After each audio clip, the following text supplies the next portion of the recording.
It is a very beautiful poem written by William Wordsworth, right? So I wandered lonely as a cloud. So what is the meaning of wonder? Wonder means like to move without any purpose, or lonely means like alone. It means cloud की तरह अकेले घूमना, जिससे cloud अकेला move करता है sky में, उसी तरह अकेले घूमना. This is poem name. And let's warm up. Do you know hi uh sorry do you know how a daffodil looks? क्या तुम्हें पता है कि डैफोडिल्स किस तरह के दिखाई देते हैं? Find out where you can commonly find these beautiful flowers. Find out करो कि आपको इस तरह के ब्यूटीफुल फ्लावर्स कहाँ दिखाई देते हैं. So dear students, you can see the pictures of these flowers in your book. So for this, you are advised to open the page number 90, right? Page number 90. 90 page you have to open. So this thing you can see in the picture.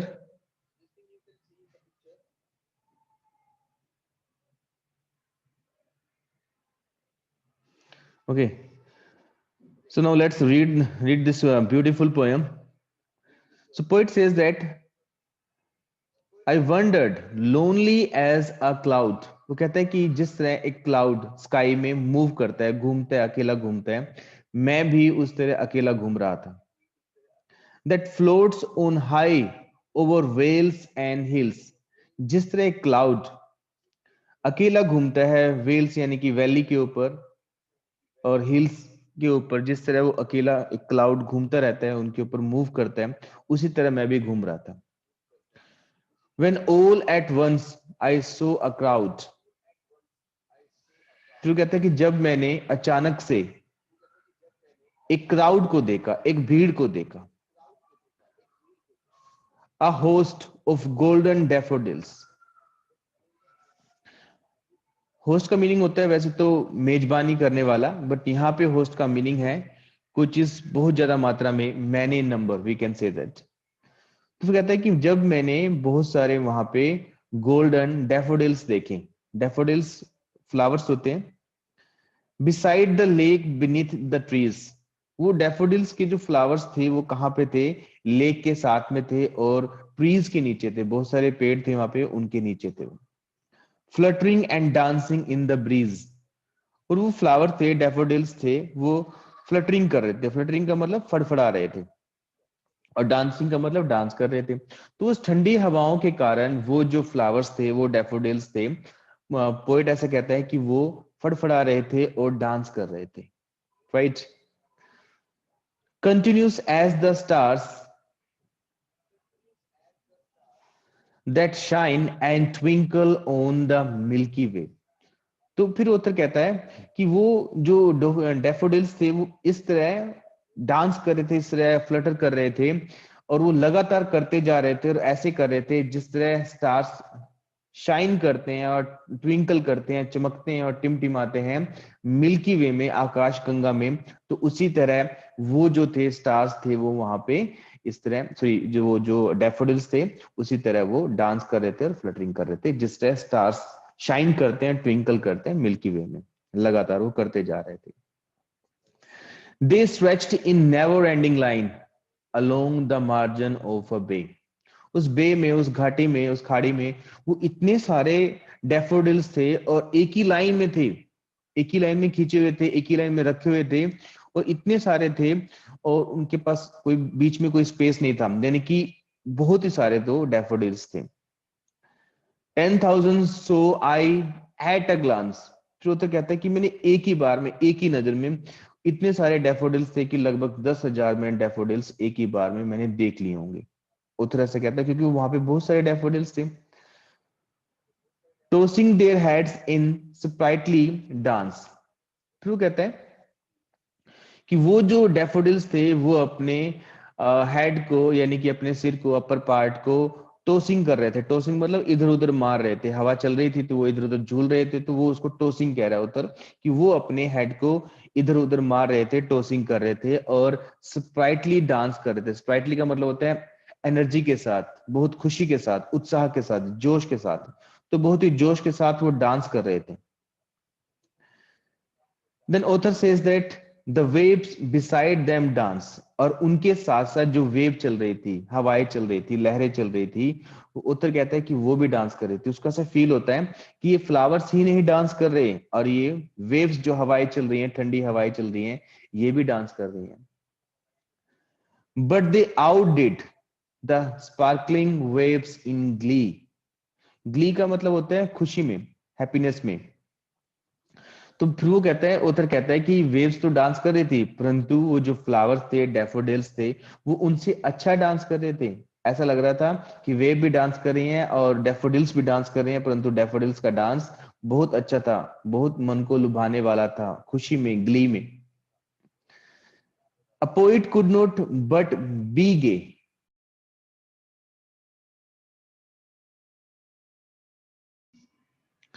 The waves beside them danced, but they outdid the sparkling waves in glee.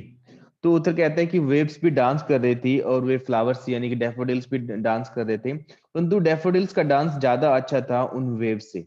और Glee का मतलब होता है खुशी, खुशी में वो dance कर रहे थे. Then again author says that a poet could not but be gay. एक पोएट वहां पे क्या कर सकता है, मेरे की तरह, मेरा तरह एक पोएट वहां पे क्या कर सकता है, वो खुशी में उनको देख सकता है, वो यानी कि वो बहुत खुश था. इन सच ए जोकंड कंपनी. जोकंड कंपनी का मतलब होता है कि अच्छी कंपनी, हैप्पीनेस वाली कंपनी. तो ऑथर कहता है कि उस कंपनी में, यानी कि उन फ्लावर्स को देख के मैं बहुत खुश था. I gazed and gazed but little thought what wealth the show to me had brought.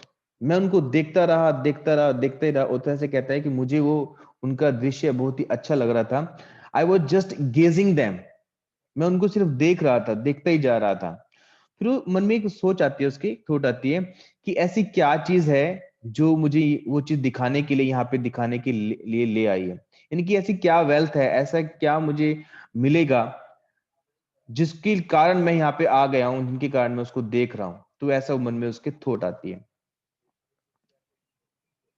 Then for often when my couch I lay in vacant or in pensive mood. फिर ओपन कहते, फिर वो उत्तर कहता है कि जब मैं अपने काउच पे लाई करता हूँ, लेटता हूँ, और मेरा जो मूड होता है वेकेंट होता है, पेंसिव होता है. राइट. यानी कि वेकेंट का मतलब जब मेरे दिमाग में कुछ नहीं चल रहा होता है, और पेंसिव का मतलब जब मेरे दिमाग में कुछ चल रहा होता है. कि जब मैं अपने काउच पे लाई करता हूँ, लेटता हूँ, और जब मेरा दिमाग बिल्कुल खाली होता है या पेंसिव होता है, कुछ सोच रहा होता है या नहीं सोच रहा होता है, दे flash upon that inward eyes. Inward eyes का मतलब होता है माइंड में. तो वो सारी बातें, यानी कि वो सारे फ्लावर्स का जो डांस होता है, वो मेरे माइंड में आता है, उनकी याद आती है मुझे, मुझे वो सीन सारे याद आते हैं. Which is bliss of solitude. जो मुझे उस सोलिट्यूड में, अकेलेपन में, मुझे वो खुशी देती है. वो जो सीन को याद करना, उन फ्लावर्स को याद करना, उनका इस तरह हिलना, उनका डांस करना, कहता है मुझे अपने अकेलेपन में मुझे वो खुशी देती है. And then my heart with the pleasure fills and dance with the daffodils. और उनको याद करके मेरा जो हार्ट है, मेरा जो मन है, वो खुशी से भर जाता है, और मैं फिर उन daffodils की तरह डांस करता हूँ. Right. So author says these all the things about this daffodils. So now let's understand the question answer of this beautiful poem. Understanding the poem, answer these questions. So dear students, please wait a while. Let me take your attendance. Answer these questions. What has the poet compared himself to in the first line? Poet first line में अपने आप को किस चीज से compare करता है? You need to write the answer of this question in your practice notebook. Second question, where did the poet see a crowd of daffodils? तो पोएट क्राउड, डैफोडिल्स की क्राउड को, यानी कि बहुत सारे डैफोडिल्स को कहाँ देखता है? You need to write the answer in your practice notebook. Third question, To what in the sky has the poet compared the countless daffodils? वो जो countless daffodils है, वो जो अनगिनत daffodils है, वो पोएट वो उसको स्काई में किस चीज से कंपेयर करता है, यानी कि स्काई में जितनी जो चीजें होती हैं किस चीज से वो उस daffodils को कंपेयर करता है, right? So now come on the B part. Read these lines from the poem and answer the questions that follow. So आपको ये लाइन पढ़नी है और उनके आंसर्स देने हैं. Tossing their heads in sprightly dance. Do you think flowers were actually dancing? देखो यहाँ पे एक लाइन लिखी गई है जहाँ पे लिखा गया है tossing their heads in sprightly dance. तो वो अपने हेड को टॉस कर रहे थे, इधर उधर मार रहे थे और डांस कर रहे थे खुशी से, पूरे उत्साह से. Do you think the flowers were actually dancing? क्या आपको लगता है कि फ्लावर्स असल में डांस करते हैं जिस तरह इंसान डांस करते हैं, हम डांस करते हैं? क्या फ्लावर्स भी डांस करते हैं? B part. What does the poet mean by sprightly dance? Sprightly dance का मतलब क्या है? Sorry, you have to write the answer. What wealth the show to me had brought? वो वेल्थ किस तरह के का फायदा मुझे वहां पे ले आया दिखाने के लिए. Is the poet thinking about money here? क्या पोएट यहाँ पे पैसे के बारे में बात कर रहा है, पैसे के बारे में सोच रहा है? इफ नॉट, अगर नहीं, then what kind of wealth is he taking off? अगर ऐसा नहीं है, वो पैसे के बारे में नहीं सोच रहा, तो किस तरह की वेल्थ के बारे में सोच रहा है? Right, so you have to write the answer of this question also. Now, next part, C part, think and answer. What does the poet compare the host of golden daffodils to? Poet golden daffodils से किस चीज को compare करता है? You need to write here. Second question. Whenever the poet was in a pensive mood, जब poet pensive mood में होता है, किसी गहरी सोच में होता है, what would make him happy all over again? तो क्या चीज उसको बहुत ज्यादा खुश कर देती है? Next, D part, discuss in the class. Why do people holiday in the hills or the beach or in forest? Do you think it is because nature rejuvenates people? आपको आंसर देना है कि लोग अपनी जो हॉलीडेज हैं, छुट्टियां हैं, वो हिल्स पे और बीच पे और फॉरेस्ट में क्यों स्पेंड करते हैं? क्या ये चीजें, सारी चीजें वहां पे जाना, बीच पे जाना, हिल्स पे जाना, उनकी लाइफ को, यानी कि नेचर जो है उनकी लाइफ को दोबारा नवीनीकरण दे देता है, दोबारा उनमें खुशी डाल देता है? So you should write the answer here. Come on the appreciation. Find the rhyme scheme of this poem. इस पोएम की राइम स्कीम आपने लिखनी है. Do all the stanza have the same rhyme pattern? क्या सभी जितने स्टैंजा इस poem में लिखे गए हैं, क्या सभी की राइम स्कीम एक ही है? So dear students, here we have to understand what is the rhyme scheme. So rhyme scheme is a combination of pattern of the last word when any poem is written. So we need to match the last word according to their rhyme. So that is called a rhyme scheme. So let's see. I just tell you what is the rhyme scheme. So dear students, you can see that first line, last word is cloud. Last word is cloud. So we give it this line name A. तो last word आप देख सकते हो कि cloud लिखा गया है, हम यहाँ पे इसको नाम दे सकते हैं A, right? See the second line, last word is heels. First word is cloud, second word is of the last line heels. So both are giving the different sound. Cloud भी अलग साउंड है, hills भी अलग sound है, तो इसको हम नाम दे देंगे B, right? See the third line, last word crowd. Cloud and crowd both are same sound. Cloud, crowd, both are giving same sound in the last. So we put the name A to the A first line. So that's why to C line also we will give the name A. हमने first line को A नाम दिया था, second line को B दिया था क्योंकि ए और बी का साउंड सेम नहीं है, तो इसीलिए हम थर्ड लाइन को नाम देंगे ए, क्योंकि फर्स्ट लाइन का लास्ट वर्ड और थर्ड लाइन का लास्ट वर्ड का साउंड लास्ट में बिल्कुल सिमिलर है, क्लाउड, क्राउड, राइट।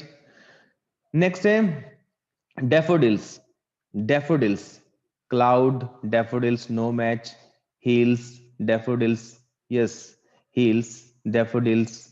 सो बी और यानी कि सेकंड लाइन और फोर्थ लाइन का लास्ट वर्ड आपस में मैच करता है, तो हमने सेकंड लाइन को नाम दिया था बी, तो फोर्थ लाइन को भी नाम देंगे बी। तो इनकी राइमिंग स्कीम अभी तक क्या बन रही है, A B A B, first line का ए, सेकंड लाइन का बी, फर्स्ट थर्ड लाइन का ए, फोर्थ लाइन का B. Fifth line trees, trees, cloud, hills, crowd, daffodils, trees, match नहीं कर रहा, it means we need to give it next letter C, हम इसको नाम दे देंगे C. Last line of first stanza, breeze, breeze, trees, breeze, trees, breeze, sound is quite similar, so we will give the same name C. So हमारी rhyming scheme क्या बन जाएगी, ए B C सी। तो इस तरह हमें किसी भी स्टेंजे को राइमिंग स्कीम देनी होती है, राइट। तो हमारी राइमिंग स्कीम क्या है, A B C. See the next stanza, shine, way, line, bay, glance, dance. तो सेकंड स्टेंजे को भी देखो यही हम राइमिंग स्कीम दे सकते हैं। First line of second stanza shine, second line of second stanza way, line, shine और लाइन आपस में मैच कर रहे हैं, दोनों को ए हमने राइमिंग स्कीम दे दी, वे और बे मैच कर रहे हैं तो बी हमने राइमिंग स्कीम दे दी, ग्लांस और डांस, शाइन, वे, लाइन और बे से अलग हैं तो इनको हमने राइमिंग स्कीम दे दी C. It means we can say that in every stanza we can find that rhyming scheme A B C C. So this is the rhyming scheme. So you need to write the answer. Rhyming scheme of this poem is A B C C. Right? I hope you must have understood what is the rhyming scheme. B part. Through his words, the poet creates some vivid visuals and images. Pick out some examples of these. अपनी बातों के द्वारा, अपने कहने के अनुसार इस poem के अंदर पोइट ने बहुत सारी ऐसी बातें यूज की हैं जो रियलिटी से बिल्कुल परे हैं, बिल्कुल इमेजिनेशन वाली हैं, कल्पना वाली हैं। तो आपने उन बातों को पिकअप करना है, उन बातों को निकालना है, in which you feel that the poet has used some imaginary situations. आपने कुछ ऐसी बातों को निकालना है इस पोएम के अंदर से जहां से आपने देखना है कि वो बातें सच्चाई में, रियलिटी में नहीं होती। जैसे कि you can see that here in second line you can see that I wandered lonely as a cloud that floats on high over vales and hills। तो फ्लोट का मीनिंग होता है तैरना। तो ऑथर यहाँ पे कहता है कि मैं अकेला इस तरह घूम रहा था जिस तरह आकाश में बादल हिल्स के ऊपर और वैलीज के ऊपर फ्लोट करते हैं, तैरते हैं, तो मैं उस तरह घूम रहा था।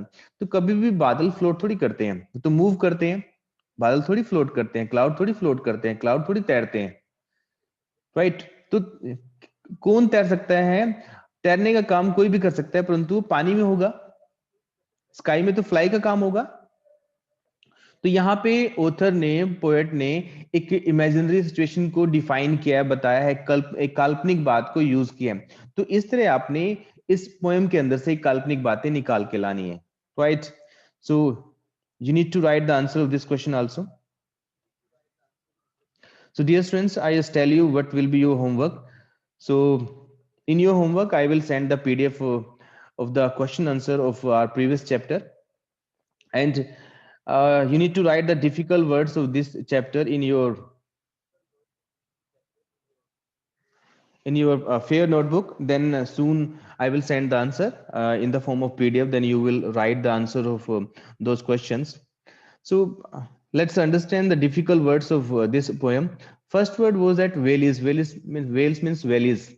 हम शॉर्ट फॉर्म में यानी कि ओल्ड इंग्लिश में इसको भी लिखते हैं वेल्स लिख देते हैं, बट दैट इज वेल्स यानी कि घाटी। Next is host. Host means many number, कोई चीज बहुत ज्यादा होना, बहुत ज्यादा संख्या में होना, that is called host. The milky way, the group of very many stars with includes the sun. Sun को भी इंक्लूड करके जो ग्रुप का, जो स्टार्स का ग्रुप होता है, that is called milky way. अब हिंदी में बोलते हैं इसको आकाश गंगा. Next is sprightly. Sprightly means energetic and lively, यानी कि पूरे उत्साह के साथ, पूरे जोश के साथ. Next jocund. Jocund means merry और चीयरफुल, यानी कि खुश, happy. Oft means often, means अक्सर, बार बार. Vacant means not thinking of anything serious, means किसी चीज के बारे में ना सोचना, बिल्कुल शांत होना मन का. Pensive. Pensive means in deep in thought, यानी कि किसी गहरी सोच में होना. Inward eyes. Inward eye means one's mind, किसी का दिमाग. Next bliss. Bliss means complete happiness, पूरी खुशी. Solitude. Solitude means being alone, यानी कि बिल्कुल अकेला हो जाना. So these are the difficult words of this poem. So these words you have to write in your fair notebook, and you should try to write the answer of these questions in your practice notebook, right? And soon I will send the answers of these questions.